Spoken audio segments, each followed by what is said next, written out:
Le thème d'aujourd'hui, c'est être heureuse et célibataire. Ou comment trouver l'harmonie dans toutes les situations de notre vie. Parce que la société veut que le constat que l'on peut faire aujourd'hui, c'est que le célibat tend à se généraliser. Et on va le voir, c'est parce qu'Allah nous demande. Allah nous demande de nous marier. Alors paradoxalement, il y a beaucoup de célibataires et il y a beaucoup de personnes donc, qui veulent se marier, mais beaucoup de personnes ne trouvent pas les personnes qui leur conviennent.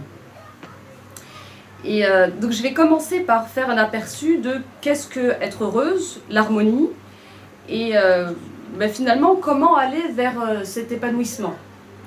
Et je vais vous, Inch'Allah, vous donner des clés, si vous avez envie de les suivre, qui vous permettront de cheminer vers cette connaissance de vous-même et vers les objectifs que vous avez envie de vous fixer. Alors qu'est-ce qu'être heureuse ? Être heureuse, c'est se satisfaire de ce que l'on a. C'est se contenter de ce que l'on peut avoir dans la vie et de toutes les situations que l'on peut avoir. Pardon, je bafouille un petit peu. Et l'harmonie, c'est justement cette cohérence entre ce que l'on pense, ce que l'on ressent et ce que l'on fait. Malheureusement, on vit dans une société qui a mis la tête d'un côté par les écoles. On apprend énormément à l'école, et même que ce soit dans la religion, on apprend beaucoup de choses, on remplit notre tête, on met le corps d'un autre côté, et même dans le corps médical, sur les médecins, chaque spécialité a son professionnel, et le cœur, on lui a dit tais-toi, parle les bonnes manières, un homme ça doit pas pleurer, une femme ça doit être forte, et on rigole pas dans n'importe quelle situation. Ce qui fait que bien souvent, on pense quelque chose, on ressent autre chose, et on fait complètement le contraire. Et notre harmonie résidera dans le fait que lorsqu'on pensera, on ressentira et on fera, c'est là où on se sent cohérent avec soi-même. Et regardez, quand vous avez pris une décision et vous étiez en alignement justement avec ce que vous pensez, ce que vous ressentez et ce que vous avez fait, personne ne pouvait venir vous dire, vous faire changer d'avis, ce que tu fais c'est bien, c'est pas bien. On est en cohérence et peu importe les conséquences, on les assume. Par contre, quand on pense quelque chose, et même si on l'a bien réfléchi et qu'on a vu les avantages et les inconvénients, mais qu'au fond de soi, on n'est pas forcément en cohérence avec ce que l'on pense, il suffit qu'il y ait une personne, qu'on entende quelque chose pour que finalement on voit, on révise toutes les décisions qu'on avait prises. Et être heureuse et se sentir en harmonie, c'est quelque chose d'accessible. Sauf que c'est pas forcément ce qu'on nous apprend. Malheureusement, on vit dans une société de consommation où tout doit aller vite.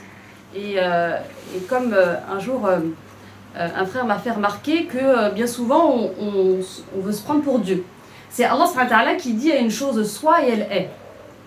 Aujourd'hui, on vit beaucoup dans une société où on veut que les choses soient et elles sont. On veut manger, on va dans un fast-food et on ne peut pas attendre plus de 5 à 10 minutes. On veut de l'argent, on prend des crédits. On cherche une information sur Internet pour aller en vacances, pour prendre des billets, on les veut tout de suite. Que ce soit même pour la nourriture, quand on a envie de manger quelque chose, de légumes, de fruits, on va dans les centres commerciaux et on les a tout de suite.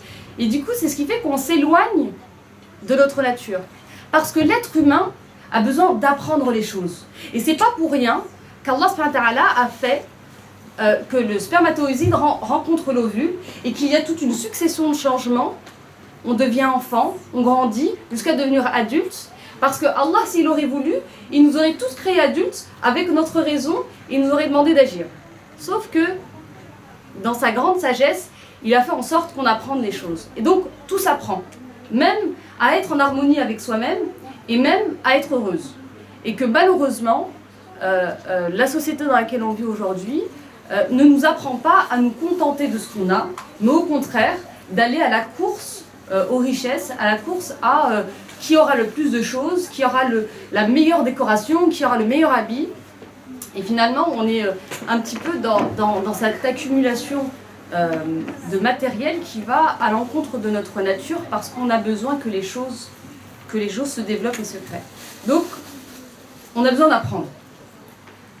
Et il ne suffit pas de vouloir quelque chose pour qu'elle soit. Lorsqu'on veut apprendre une langue, il ne suffit pas d'avoir envie ou d'entendre une personne parler le chinois, par exemple, pour savoir parler le chinois, ou même l'arabe. Parce que bien souvent, on fait des efforts dans ce sens-là pour apprendre l'arabe. Même si on a très envie d'apprendre l'arabe et qu'on écoute les informations et qu'il y a beaucoup de monde autour de nous qui parle arabe, c'est pas parce qu'on va les entendre qu'on va savoir le faire. Donc finalement, nos meilleurs alliés, quand on veut apprendre quelque chose, ça va être le temps, mais aussi les efforts que l'on devra apporter par rapport à ce que l'on veut. Donc ça, ce sont des choses très importantes. Et pour trouver la motivation, parce que bien souvent, quand les choses durent longtemps, pour trouver la motivation dans ce qu'on fait, un secret, une astuce, c'est de penser aux bénéfices que cette chose va nous apporter. Vous avez envie d'apprendre l'arabe, mais on travaille. Il y a les amis, la famille, toutes les activités que l'on peut avoir. Et finalement, le temps que l'on va réserver à ce désir, à cette activité-là, va être perturbé ou va être restreint. Et parfois, ça peut prendre plus de temps qu'on a prévu. Et penser aux bénéfices constants que cela va nous apporter à la fin peut être une source de motivation qui finalement va nous faire un petit peu oublier les désavantages de ce que l'on peut vivre sur le moment. Et c'est pour ça qu'Allah subhanahu wa ta'ala nous demande de penser au paradis. Quand il nous dit, quand vous parlez du paradis, parlez-y comme si vous allez y aller. Quand vous parlez de l'enfer, parlez-y, craignez-le comme si vous allez y aller. Parce qu'Allah subhanahu wa ta'ala nous a donné une source inépuisable de motivation qui est le paradis. Pourquoi inépuisable ? Parce qu'il ne se trouve pas sur terre et tout ce qui est sur terre s'épuise au bout d'un moment. Donc se rappeler de notre objectif, on est sur terre pour Allah subhanahu wa ta'ala et Allah subhanahu wa ta'ala nous promet le paradis. Donc quand on veut apprendre quelque chose, quand on veut faire quelque chose, se souvenir des bénéfices que cela peut nous apporter, peut nous aider à patienter lorsque cela met du temps.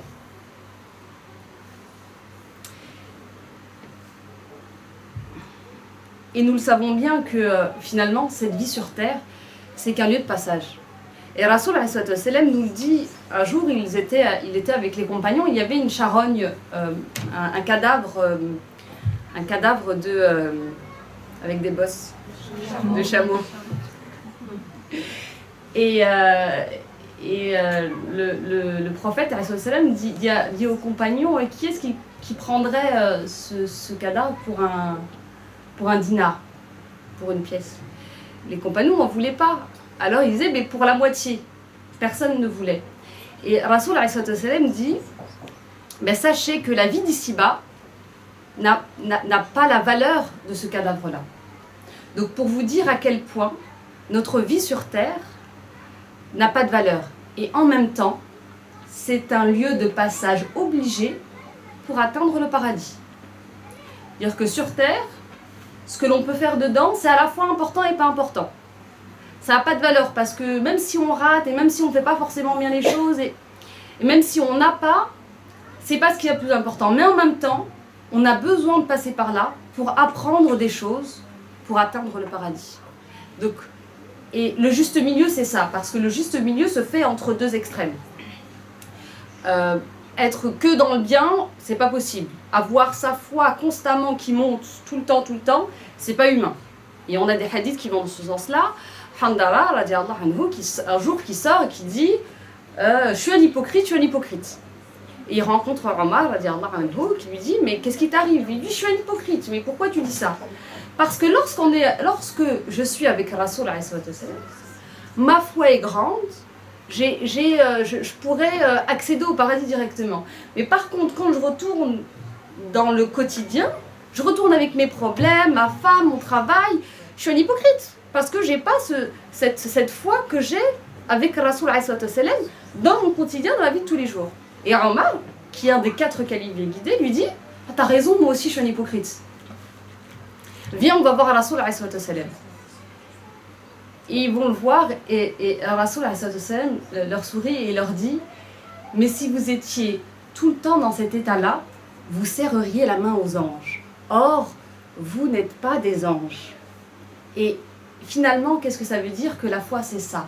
Parfois, elle monte et parfois, elle descend. Et elle remonte encore et elle descend. Et que finalement, ça fait partie de notre nature humaine.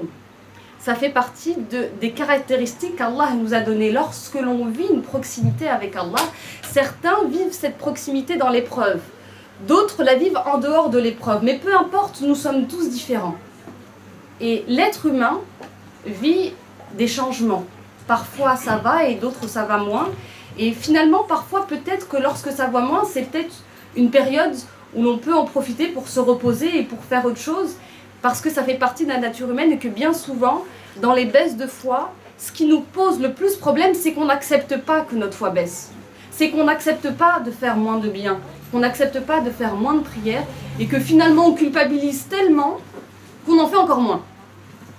Alors que si on acceptait, ok, là peut-être je suis fatiguée, j'ai vécu une épreuve, j'ai fait beaucoup de choses ces derniers temps, j'ai peut-être arrêté un petit peu de jeûner quelque temps parce que mon corps a besoin de repos pour pouvoir repartir. Et c'est ça, accepter sa nature humaine.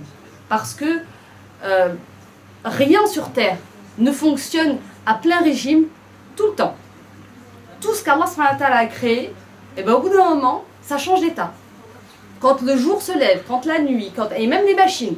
Alors qu'une machine qui fonctionne à plein régime tout le temps, au bout d'un moment, elle finit par s'épuiser et elle finit par ne plus fonctionner. Et on sait que les machines ont été faites à l'image de l'homme. Les hommes, finalement, n'ont fait que copier la création d'Allah subhanahu. Et donc, pour en revenir sur le sujet du mariage, c'est vrai qu'Allah subhanahu insiste énormément sur le mariage. Et que ça fait partie des adorations que de se marier. Tout comme d'avoir des enfants. C'est très important. Rasoul dit qu'il aimerait que sa communauté, qu'on soit une fierté par rapport aux autres prophètes le jour de la résurrection. Et la famille, la vie de famille, quelque chose de très important. Mais il n'y a pas que ça. Il y a aussi le comportement, le comportement qui est aussi important. Le voisinage, faire des bonnes actions. Et que la véritable raison pour laquelle on est sur Terre, c'est pour adorer Allah subhanahu wa ta'ala. Et que finalement tout ça, tout ce que l'on fait dans la vie, ne devrait être qu'un moyen d'adorer Allah. On n'est pas sur Terre pour se marier. On n'est pas sur Terre pour avoir des enfants. On n'est pas sur Terre pour construire des mosquées. On n'est pas sur Terre pour faire des communautés musulmanes. On est sur Terre pour adorer Allah subhanahu wa ta'ala. Se marier, avoir des enfants, construire des mosquées, faire une communauté musulmane, ne devrait être que des moyens pour adorer Allah subhanahu wa ta'ala.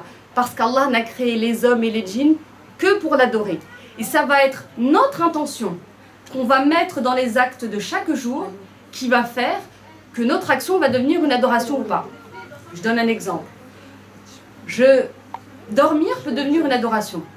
Parce que dormir va me permettre de pouvoir être suffisamment reposé pour me lever suffisamment tôt le matin pour dire du Qur'an, pour faire des prières. Dormir va devenir une adoration. Je vais manger. Mon corps a besoin d'énergie pour pouvoir être en forme, pour pouvoir jeûner, pour pouvoir faire des bonnes actions. Donc avoir une alimentation saine et équilibrée et manger va devenir une adoration. Faire ses courses, s'occuper, déjà se donner son droit à soi-même et s'occuper de ses parents, de sa famille est quelque chose de très recommandé par Allah subhanahu wa ta'ala. Faire des courses, étudier, va devenir une adoration dans l'intention qu'on va lui mettre. Et Allah subhanahu wa ta'ala insiste beaucoup sur l'intention. Voilà pourquoi on doit y réfléchir.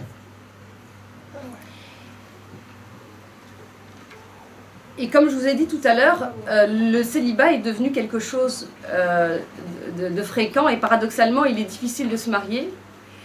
Et moi, je vois en cela une ruse de Shaitan.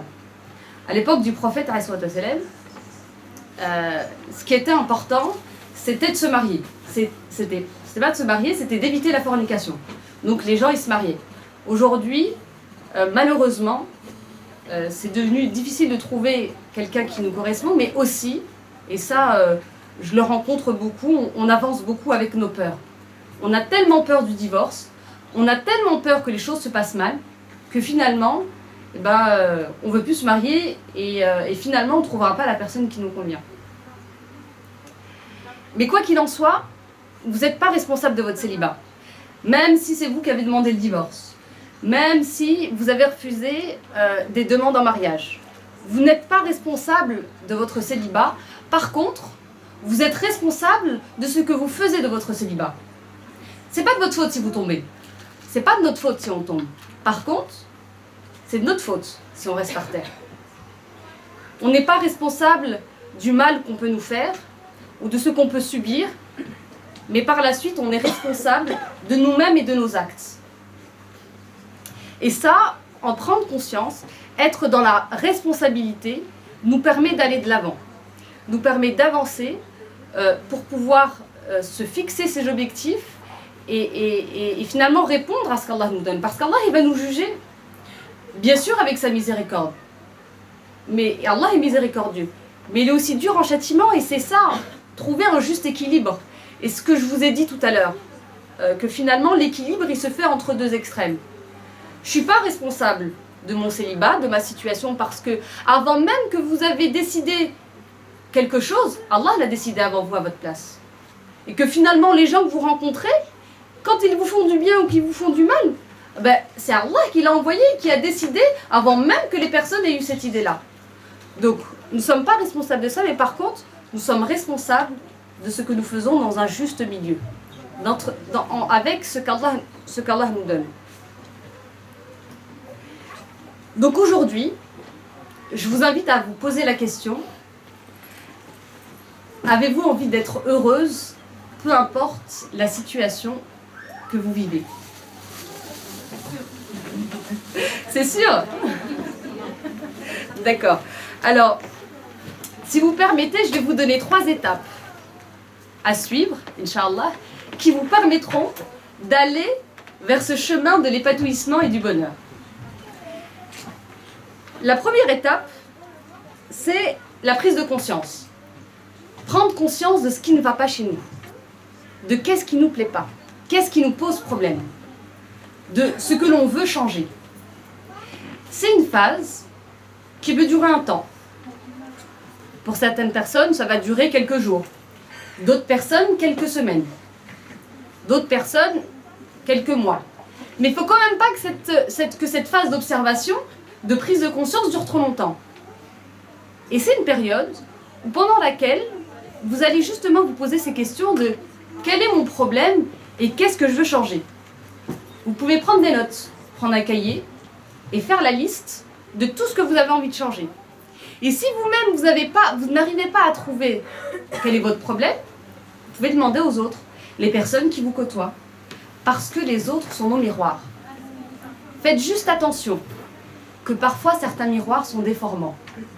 Mais si vous voyez toujours la même chose dans les miroirs, interrogez-vous. Et dans toute cette liste que vous aurez fait de choses que vous avez envie de changer en vous ou autour de vous, choisissez une seule chose. Parce que c'est étape par étape que l'on fait les choses. Lorsqu'on fait le ménage, on ne peut pas faire la vaisselle et en même temps s'arpiller par terre. Il faut choisir. Et il faut choisir ce qu'il y a de plus important. Il faut choisir ce qui est d'accessible pour nous. Et faire la liste permet de regarder ce qu'il y a dans notre tête et de s'interroger par rapport à ce qu'il y a à l'intérieur de nous. Donc, la première des choses, c'est de faire un constat de sa vie. Observez votre vie. Regardez ce qui vous pose problème aujourd'hui. Que ce soit au niveau professionnel, au niveau familial, au niveau relationnel, au niveau émotionnel. Qu'est-ce qui vous freine aujourd'hui? Quel est ce comportement que vous avez à chaque fois et que vous n'avez plus envie d'avoir? Quelle est cette chose qui vous bloque et pourtant vous savez que vous pouvez faire autre chose? Prenez-en note. Le mieux c'est d'écrire parce que l'insan huwa insa. C'est la même racine en arabe. L'être humain c'est celui qui oublie. L'insan ça veut dire être humain en arabe. Insa c'est celui qui oublie. Et en arabe, au niveau de la terminologie, c'est les lettres, lorsque les lettres ont le même sens, ça veut dire qu'elles ont un sens commun. Donc insan et insa, l'être humain, c'est celui qui oublie par définition en arabe. Donc écrire nous permet de mieux retenir et de pouvoir voir en images, avec des mots, nos pensées. Et sachez, moi ça m'a beaucoup aidé de savoir ça, que par rapport à vos défauts, par rapport à vos manquements, finalement les défauts, c'est pas véritablement des défauts. C'est des excès de qualité. Je donne un exemple. Quelqu'un de radin, on peut dire peut-être qu'il est économe à l'extrême. Quelqu'un de jaloux, c'est peut-être quelqu'un qui aime trop. Et comme je vous ai dit, l'islam est la religion du juste milieu. Donc par rapport à ce qui vous pose problème, par rapport à vos défauts, voyez ce que vous faites de trop. Parce que si vous faites quelque chose, c'est qu'il y a un bien derrière. Allah il le dit. Inna ma'al usri yusra, dans la difficulté, la facilité. Dans un mal, il y a un bien. Donc quel est ce bien, finalement, qui vous cause du tort? Pour réduire le curseur à un juste milieu qui va vous permettre de pouvoir le faire à la bonne mesure. La deuxième étape, c'est d'établir un plan d'action. Donc la première, une phase d'observation pour savoir qu'est-ce qui vous pose problème. Ça va vous permettre de prendre conscience de vous-même et de votre vie. La deuxième, c'est le plan d'action. Qu'est-ce que vous allez faire? Avec qui? Comment? Où? Pourquoi? Et c'est là pour le coup écrire, ça va vraiment vous aider. Et c'est de vous fixer un objectif. Et les objectifs, c'est bien de les commencer petits. Parce que c'est petit à petit que l'oiseau fait son nid. Et que bien souvent, quand on se fixe des trop grands objectifs, on est découragé. Quand on veut gravir une montagne, c'est étape par étape qu'on le fait. Parce que si on regarde tout de suite le sommet de la montagne, on se dira « j'y suis pas capable ». Alors que si on se dit je la divise en plusieurs parties, la première j'y arriverai, la deuxième j'y arriverai, la troisième je suis fatiguée, j'attendrai un peu, j'y arriverai plus tard. Et que plus vous allez vous fixer des petits objectifs, plus vous allez en atteindre. Et plus vous allez atteindre des objectifs, plus vous allez être motivé pour vous en fixer d'autres et pour continuer dans cette dynamique-là. Parce que, comme je vous ai dit, on est en perpétuel changement. Et il y a une phrase que j'aime bien, qui motive aussi, c'est que quoi qu'on vous dise, quoi que vous pensez de vous, vous êtes le spermatozoïde qui a gagné parmi des milliers d'autres. Sachez-le. Il y en avait plein. Et c'est vous qui avez gagné pour aller rejoindre votre vulve, pour être aujourd'hui ici. Et votre première réussite, elle est là. Et ça, c'est un signe d'Allah subhanahu wa ta'ala. Subhanallah, des milliards et des milliards de spermatozoïdes vont à la rencontre de l'ovule, un seul.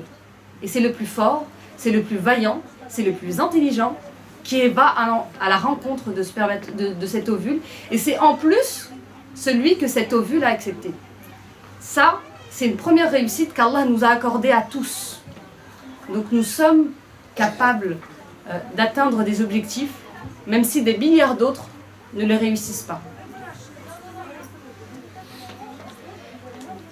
Et par rapport pour vous donner encore du courage par rapport à ça, Allah subhanahu wa ta'ala dit dans le Coran que la situation dans laquelle on se trouve est de notre fait.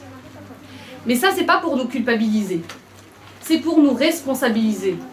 Parce que si nous sommes responsables d'une situation dans laquelle on s'est trouvé, on peut être aussi responsable de pouvoir s'en sortir et d'en choisir une autre. Et c'est finalement pour pas nous culpabiliser, parce que la culpabilité, elle sert à rien. C'est d'ailleurs l'outil de Shaitan, c'est ce que nous fait rester en arrière. Et pourquoi j'ai pas fait ça, mais j'aurais dû faire ça, et puis patati, finalement on reste sur le passé. Alors que la responsabilité, c'est ok, j'ai commis une erreur. Ok, j'ai commis un péché. Ok, j'aurais pas dû faire ça. Mais maintenant, qu'est-ce que je peux faire? Quelle autre action je peux accomplir pour changer cette situation?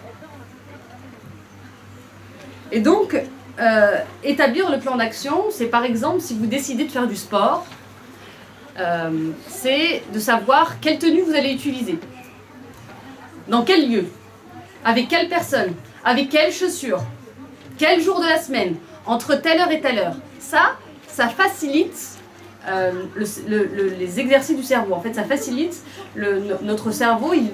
Quand on va plus on va lui préciser l'action, plus il va pouvoir agir de manière ciblée, sans faire attention à tous les détails. Et puis j'ai pas pensé à ça. Puis non, ça je le ferai plus tard. Ah non, ben il y a ça. Et finalement, écrire le plan d'action avec le fameux QQ c'est occupé. Donc qui, quand, quoi, où, comment, pourquoi. Ça nous facilite notre action et ça va nous permettre de mieux agir.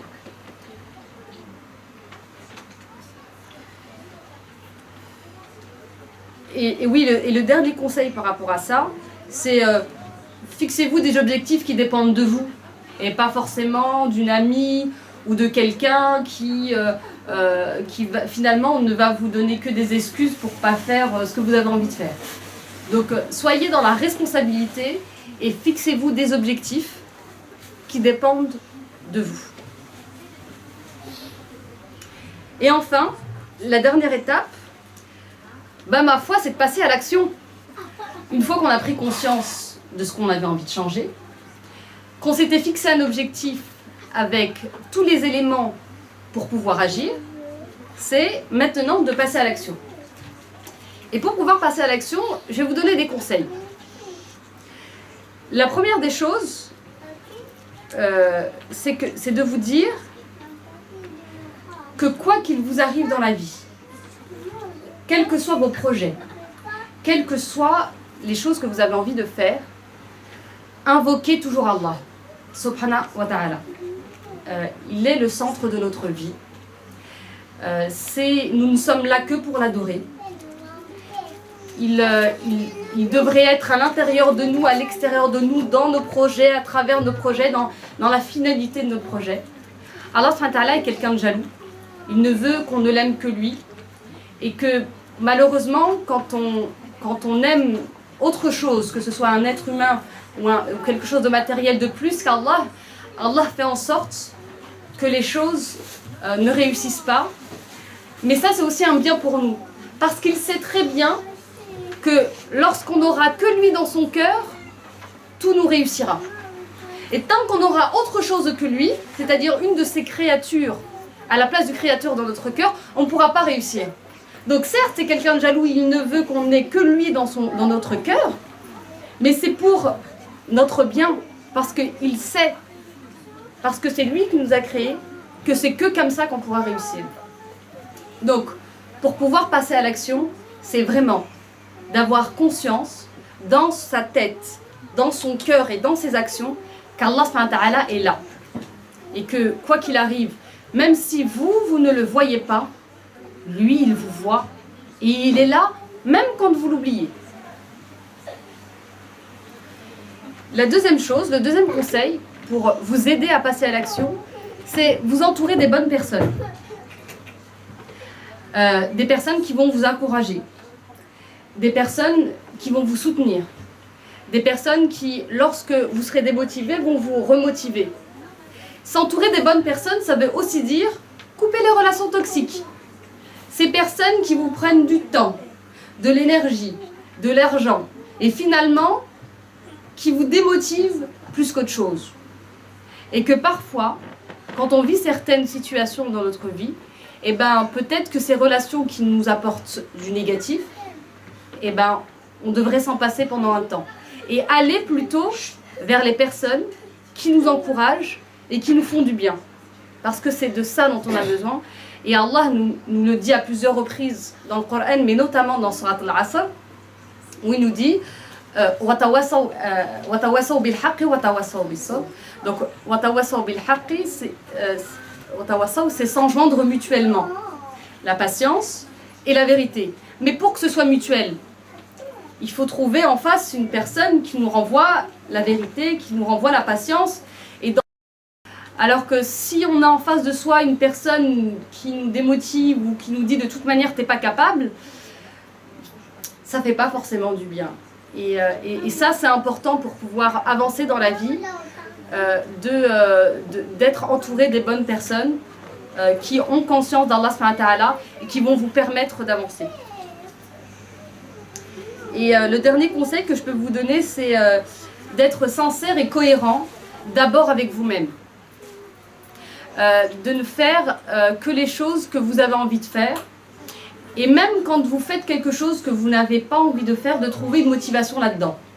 Un exemple, j'aime pas faire le ménage chez mes parents. C'est se dire que j'aime pas ça, mais en même temps, la récompense que je vais avoir dans Allah est tellement grande qu'ok, ça me motive. J'aime pas ça, mais en même temps, la récompense est là. C'est pas la même chose de se dire, oui, mais je dois forcément aimer ça, parce qu'Allah me demande de bien me comporter avec mes parents, donc je dois aimer ça. Donc reconnaître sa nature, reconnaître qu'on n'aime pas les choses, mais de le faire quand même par miséricorde et par volonté de la récompense d'Allah, va nous donner une source de motivation qui va nous permettre d'accomplir ce qu'on a besoin d'accomplir. Et enfin, pour conclure, le célibat, la solitude, est quelque chose de difficile. D'autant plus quand on voit à quel point Allah subhanahu wa ta'ala, et encore plus les musulmans insistent sur les bienfaits du mariage, de la famille, et que parfois on peut trouver d'autres familles. Et sachez que à côté de toute difficulté, Allah a mis une facilité. Alors, quand on se concentre sur quelque chose, on peut en augmenter les effets. On a une difficulté, à côté on a une facilité. Si on se concentre sur la difficulté, on va automatiquement augmenter les effets. Lorsque on cherche quelque chose, on va être attentif à ce que l'on cherche.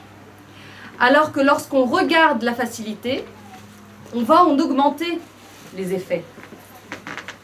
Et regarder le positif, c'est ce qui nous permet de moins penser au négatif et du coup, de moins en subir les conséquences. Et moi, cette phrase m'a beaucoup aidée. Inna ma'al usri yusra, donc à côté de la facilité, à côté de la difficulté, la facilité. Et quoi qu'il arrive, les clés de la réussite se trouvent avant, pendant et après dans l'invocation auprès d'Allah subhanahu wa ta'ala. Donc demandez-lui, parce que c'est à lui que nous appartenons et c'est vers lui que nous retournerons. Et finalement, tout vient de lui et tout repart vers lui. Barakallahu fikum. Si vous avez des questions ou si vous avez des commentaires ou des choses à partager, c'est avec plaisir que je les entendrai et de les partager avec tout le monde. Ça vous a plu au moins? Oui.